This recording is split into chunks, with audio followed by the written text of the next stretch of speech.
ஆப்கே அதாலத்தில் writer மற்றும் politician Sasi Tharoor மேலுள்ள குற்றச்சாட்டு, இவர் மனதை கொள்ளை கொள்பவர். சசி இப்பெல்லாம் ராகுல் காந்தி சொல்றாரு நான் காதல் கடையை திறந்திருக்கிறேன்னு. மக்கள் சொல்றாங்க சசி தரூர் எப்பவோ திறந்துட்டாருன்னு.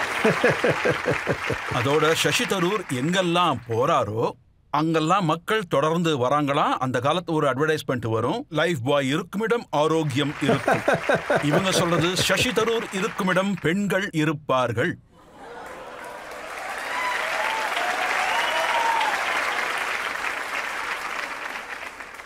உலகத்தில் 50% பாப்புலேஷன் லேடிஸ் தான் இருக்காங்க, பெண்கள்.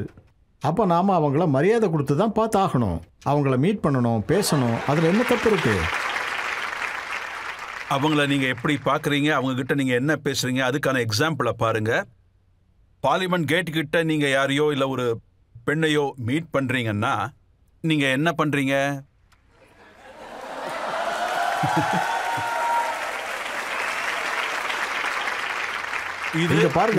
பாருங்க, ஒரு மந்திரி மேல இந்த மாதிரி குற்றச்சாட்டெல்லாம் வைக்காதீங்க. ஆனா சோசியல் மீடியால எழுதியிருக்காங்க நீங்க அவங்கள வீட்டுக்கு இன்வைட் பண்ணீங்களாமே.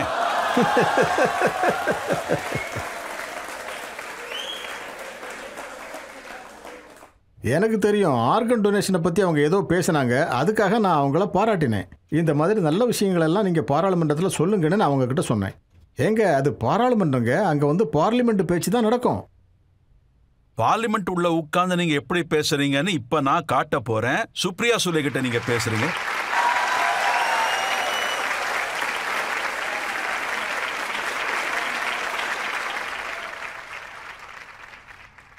ஃபோட்டோஸில் நிறைய மிஸ்லீடிங் நடக்கும். ஃபரூக் சார் ஸ்பீச் கொடுத்துட்டு இருக்காரு. அடுத்து சுப்ரியா பேசுகிறதா இருந்தது. அவங்க என்கிட்ட சில விஷயங்களை செக் பண்ணாங்க. ஸ்பீச் கொடுக்கறதுக்கு முன்னாடி அவங்க என்கிட்ட பேசும்போது எனக்கு அவங்க பேசுறது கேட்கல. அப்போ ஃபரூக் சார் எனக்கு முன்னாடி உட்காந்துருந்தாரு, பேசிட்டு வேற இருந்தாரு. அதனால நான் கிட்ட போகிறது நேச்சுரல் தானே, கேட்கறதுக்கு அவ்வளவுதாங்க.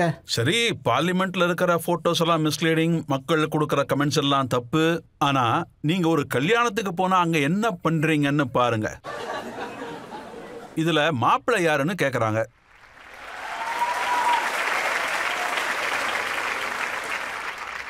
இங்க பாருங்க, நான் தலையில் எதுவுமே கட்டிட்டு போகலை. எப்போ நான் அங்கே போய் சேர்ந்தேனோ அந்த ஊர்வலத்தில் நான் ஒரு மெம்பர் ஆகிட்டேன்.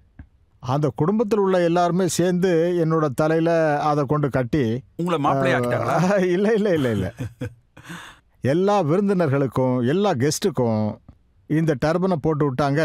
அதுக்கப்புறம் நீங்களே சொல்லுங்களேன். இந்த பிக்சர்ல இந்த படத்துல இருக்கிறது கீதாஞ்சலி ஸ்ரீ, ஒரு ரைட்டர். இவங்களுக்கு நீங்க லண்டன்ல ஸ்ட்ராபெரி ஊட்டி விடுறீங்க.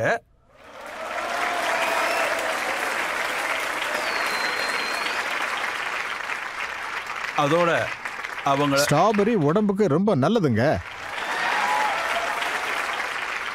இந்த விஷயத்தை பத்தி ஒருத்தன் கமெண்ட்ல எழுதியிருந்தான். என்ன எழுதியிருந்தான்னா, நகரம் பத்தி எரியுது, தரூர் உடம்போ சுடுது.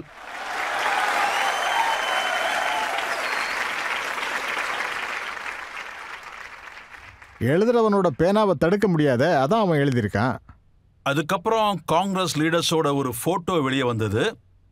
அவங்க போலீஸ் கிட்ட அடி வாங்குறாங்க பாருங்க. அவங்க அடி வாங்கி தவிக்கிறாங்க, இவர் ஸ்ட்ராபெரி சாப்பிட்டு ஜொலிக்கிறாரு. அந்த மாதிரிலாம் கிடையாதுங்க. இந்த மாதிரி போராட்டங்கள்லாம் நானும் கூட கலந்துருக்கேன். இது ஒருவேளை அன்னைக்கு எடுத்த ஃபோட்டோவை தான் இருக்கணும். ஏன்னா அன்னைக்கு நான் லண்டனில் இருந்தேன். அங்கே வந்து நான் ஒரு ஃபெஸ்டிவலுக்காக போயிருந்தேன். இப்போ இந்த பிக்சர் வந்து ஆர்ஜே ஓடுது, ஆர்ஜே ரேடியோ மிர்ச்சி. இவங்க வந்து ரொம்ப அருமையாக பதில் கொடுத்துருந்தாங்க இதை ட்ரோல் பண்ணவருக்கு. ஏன்னா இந்த ஆர்ஜே ரேடியோவிலேயே இன்டர்வியூ எடுத்துகிட்டு இருந்தாங்க. அவங்க தான் என்ன பக்கத்தில் வந்து உட்காருங்கன்னு சொன்னாங்க. ஏன்னா அப்போ தான் சவுண்ட் குவாலிட்டி நல்லா இருக்குமா. உங்ககிட்ட தான் எல்லாரும் சொல்கிறாங்க பக்கத்தில் வந்து உட்காருங்கன்னு.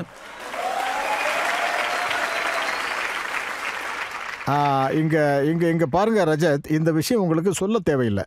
அவங்க தான் என்ன டிசைட் பண்ணுவாங்க. நீங்கள் இங்கே வந்து என்னை உட்கார சொன்னீங்க, நான் வந்து உட்காந்துட்டேன்.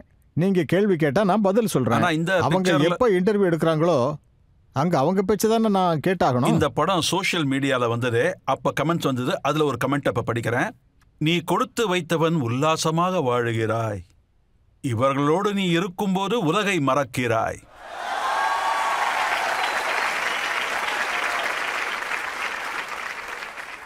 ஆனா இந்த நேரத்தில் ஒரு விஷயத்தை நான் சொல்ல ஆசைப்படுறேன். எப்பவும் இந்த மாதிரி என்னை பற்றி யாராவது ட்ரோல் பண்ணால் அதை பற்றி நான் கவலையே பட மாட்டேன். ஏன்னா நான் அரசியலில் இருக்கிறேன். அரசியலுக்கு வந்தாலே இந்த ஸ்கின் எல்லாம் கொஞ்சம் திக்காகி போயிடுது. ஆனால் மற்றவங்களோட வாழ்க்கையை பற்றி நீங்கள் கொஞ்சம் யோசிச்சாகணும். ஏன்னா அவங்களும் யாரோட மனைவியாகவோ சிஸ்டராகவோ மகளாகவோ இருக்கலாம். அவங்களுக்குன்னு ஒரு செல்ஃப் ரெஸ்பெக்ட் உண்டு. அவங்க மேலே இந்த மாதிரி கமெண்ட் வர்றது என்னை பற்றி பேசுங்க, கவலை இல்லை. ஏன்னா நான் அரசியலில் இருக்கிறேன், என்ன சொன்னாலும் பரவாயில்லை. அப்போ எதுக்காக இந்த மாதிரி போஸ்ட் கொடுக்குறீங்க?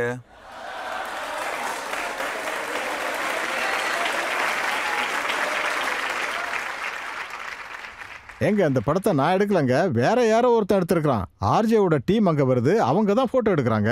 அவங்க அக்கௌண்ட்ல இருந்து தான் இது ட்வீட் ஆயிருக்கு. இந்த இன்டர்வியூ மூலமா அவங்களுக்கு பப்ளிசிட்டி தேவையாயிருக்கு. இதை பொதுமக்கள் கேட்கணும். ஒன்றும் நான் அங்கே உட்காந்துக்கிட்டு ஸ்டைலாக ஃபோட்டோலாம் எடுத்துக்கல.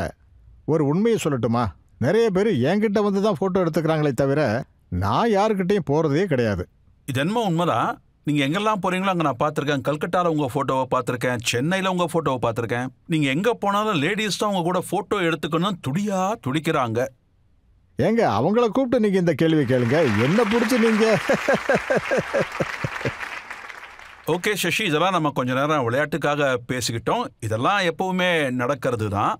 ஆனால் ஒரு முக்கியமான விஷயத்தை பற்றி நான் பேச விரும்புகிறேன், உங்கள் ரிலேஷன்ஷிப்பை பற்றி.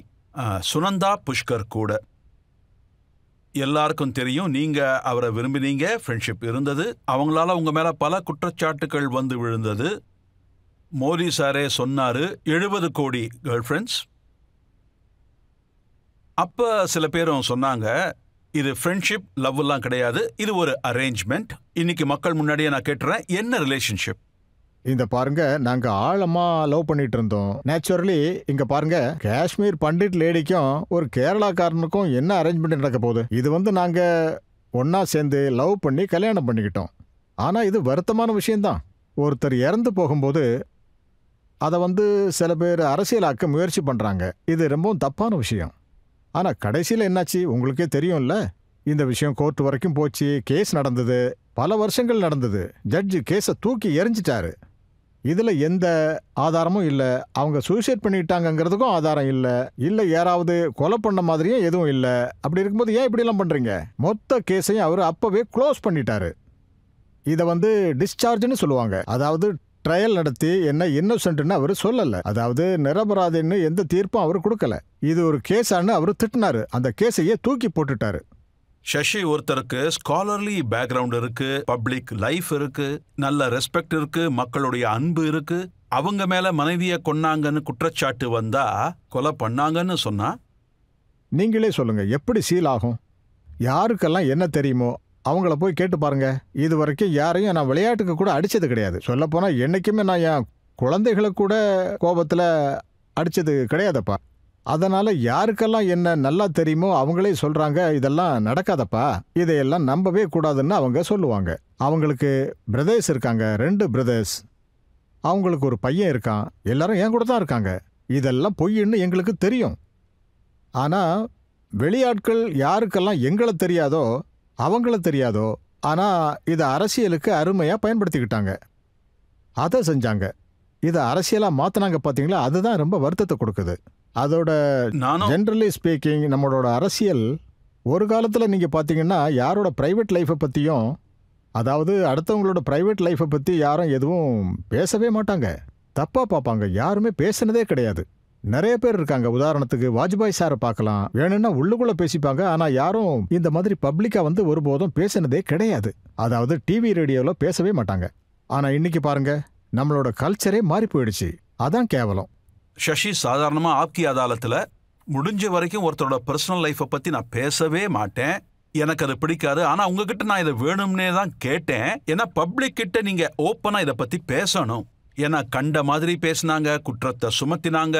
உங்களுக்கும் அவங்களுக்கும் ஏதோ கருத்து வேறுபாடுகள் வந்துதான். சொல்லப்போனால் எங்களுக்குள்ள எந்த விதமான கருத்து வேறுபாடுகளும் கிடையாது. நீங்கள் அவங்களோட ட்வீட்ஸையே படித்து பார்த்துருக்கலாம். அவங்க கொஞ்சம் ஸ்ட்ரெஸ்ஸில் இருந்திருக்காங்க. ஒரு நாள் ஜாலியாக ட்வீட் பண்ணுவாங்க, இன்னொரு நாள் ரொம்ப சீரியஸாக பண்ணுவாங்க. உண்மையை சொல்லணும்னா அவங்க ரொம்ப அருமையான லேடி. ஆனால் அவங்க ஏதோ ஒரு ஸ்ட்ரெஸ்ஸில் இருந்திருக்காங்க. அவங்க மேலே சிம்பத்தி காட்டுறது நல்லது. பாராளுமன்றத்தில் மென்டல் ஹெல்த் பில் வரும்போது நானே பேசினேன். அதாவது யாருக்காவது கால் உடஞ்சிருந்தா அவனை பார்த்தா இறக்கம் வரும், என்ன கால் உடஞ்சிருக்கிறது கண்ணுக்கு தெரியுது. ஆனால் யாரோட மனசாவது பாதிக்கப்பட்டா மக்களுக்கு தெரியாது, புரிஞ்சிக்க மாட்டாங்க, அவங்க இறக்கம் காட்டவே மாட்டாங்க. அவங்கள பற்றியோ இல்லை அவங்க கூட இருக்கிறவங்கள பற்றியோ புரிஞ்சிக்கவே மாட்டாங்க. இது ஒரு வருத்தமான விஷயம். ஆனால் இவ்வளவு நடந்தும் இந்த மாதிரி பேசுறதெல்லாம் அவ்வளவு சரியில்லைன்னு தான் நான் சொல்லுவேன்.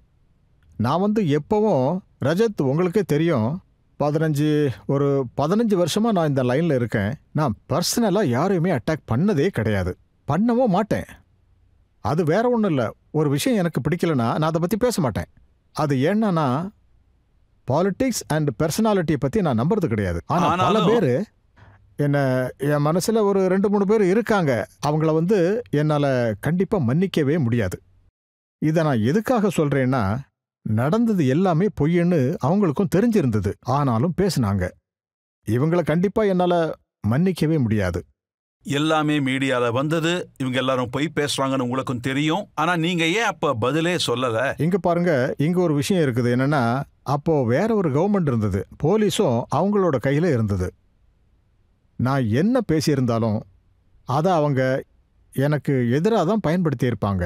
லாயர்ஸ் சொன்னாங்க, என்ன சொல்லணுமோ அதை நீங்கள் போலீஸ்கிட்ட சொல்லுங்கன்னாங்க. தேவைப்பட்டதுன்னா நீங்கள் கோர்ட்லேயும் சொல்லலான்னாங்க.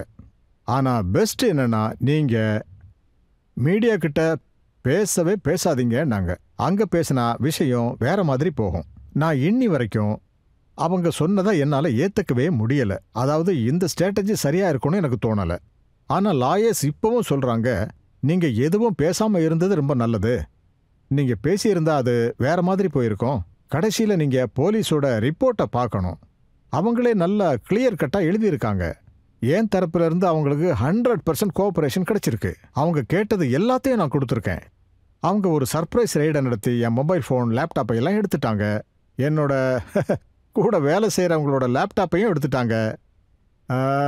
என்னோட இமெயில் பாஸ்வேர்டெல்லாம் கேட்டாங்க, அதையும் நான் கொடுத்துட்டேன். என்னை மறைக்கிறதுக்கு என்கிட்ட எதுவுமே இல்லை. என்ன வேணுமோ நீங்கள் தாராளமாக பார்த்துக்கலான்னு சொல்லிட்டேன். இதில் சந்தேகப்படுற மாதிரி ஏதாவது இருக்கான்னு பார்க்க சொன்னேன். அதுக்கப்புறம் தான் அவங்க இந்த கேஸை பற்றி பேசுகிறதையே மொத்தமாக நிப்பாட்டிட்டாங்க. அதுக்கப்புறம் ஏதாவது பேசணுமேன்னு சூசைடுன்னு சொன்னாங்க. ஆனால் அதுவும் 0ல் போய் முடிஞ்சுது. எப்படி டெத் நடந்ததுன்னு உங்களுக்கு தெரிஞ்சுதா? இதில் துரதிருஷ்டவசமான விஷயம் என்னன்னா, postmortem was not very well done. அப்புறம் எனக்கு இது மேலெல்லாம் டீட்டெயிலாக போக விரும்பலை. அதுக்கு என்ன காரணம்னா, என் மனசில் நான் இந்த சாப்டர் க்ளோஸ் பண்ணிட்டேன், அது அப்படியே இருக்கட்டும். ஆனாலும் நம்ம ஊரில் ஒரு ஃபாரன்சிக் சயின்டிஸ்ட், அவர் பத்ம விபூஷன் வாங்கியிருக்காரு. அவர் இந்த போஸ்ட்மார்ட்டத்தை பற்றின ரிப்போர்ட்டை படிச்சுட்டு கவர்மெண்ட்டுக்கு, மந்திரிகளுக்கு லெட்டர் எழுதினார். அதோட காப்பி என்கிட்டயும் வந்தது. அவர் எழுதியிருந்தார், it was shocking that postmortem is not a fishing experience. அவர் சொன்னார், இதெல்லாமே நடந்திருக்க வாய்ப்பு இருக்கு on the basis of photos revealed in the media. இதை பற்றி நீங்கள் ஏன் யோசிக்கல? ஆனால் இவ்வளவு டீட்டெயிலாக போகிறதுக்கு எனக்கு இப்போ மனசு இல்லை. ஏன்னா இது வாழ்க்கை இல்லை. என்னைக்காவது ஒரு நாள் இது விஷயமா நாம் டீட்டெயிலாக பேச வாய்ப்பு இருக்குது. இப்போது பப்ளிக் லைஃப்பில் நான் ஆக்டிவாக இருக்கேன். என்னோட பப்ளிக் லைஃப்பில் இந்த விஷயம் வந்ததே ஒரு தப்பான விஷயம். அதனால் நான் இதிலேயே ஸ்டிக் ஆகிட்டு இருக்கிறது நல்லதில்லைன்னு எனக்கு தோணுது. ஏன்னா நான் பண்ணியிருக்கிற வேலை இருக்க, நாட்டுக்காகவும் நாட்டு மக்களுக்காகவும் நான் சொல்ல வர்றேன். அதில் 0.01% கூட இந்த விஷயம் கிடையாது. அதனால் இந்த விஷயத்தில் நாம் இந்த அளவுக்கு டென்ஷன் எடுத்துக்கிட்டோம்னா it is unfair to me. நீங்க சொல்றத நான் முழுமையா ஏத்துக்கிறேன். ஏன்னா எனக்கு உங்களை நல்லா தெரியும், சுனந்தாவையும் ரொம்ப நல்லா தெரியும். அதனால நீங்க 7.5 வருஷம் எவ்வளவு கஷ்டப்பட்டிருக்கீங்கன்னு எனக்கு நல்லா தெரியும். ஆனா இன்னைக்கு நீங்க பப்ளிக்கு சேவை செய்யறதுனால என்னுடைய லிமிட்ல இருந்து எந்த கேள்வி கேட்கணுமோ அது எல்லாத்தையும் கேட்டாச்சு. உங்க சென்டிமெண்ட்டை நான் மதிக்கிறேன். அதோட எனக்கு தெரிஞ்சு இந்த விஷயத்துல நீங்க கோர்ட்லேருந்து வெளியே வந்திருக்கீங்க. இன்னைக்கு ஆப்கி அதாலத்லேருந்து அழகா வெளியே வரணும்னு கேட்டுக்கிறேன். தேங்க்யூ.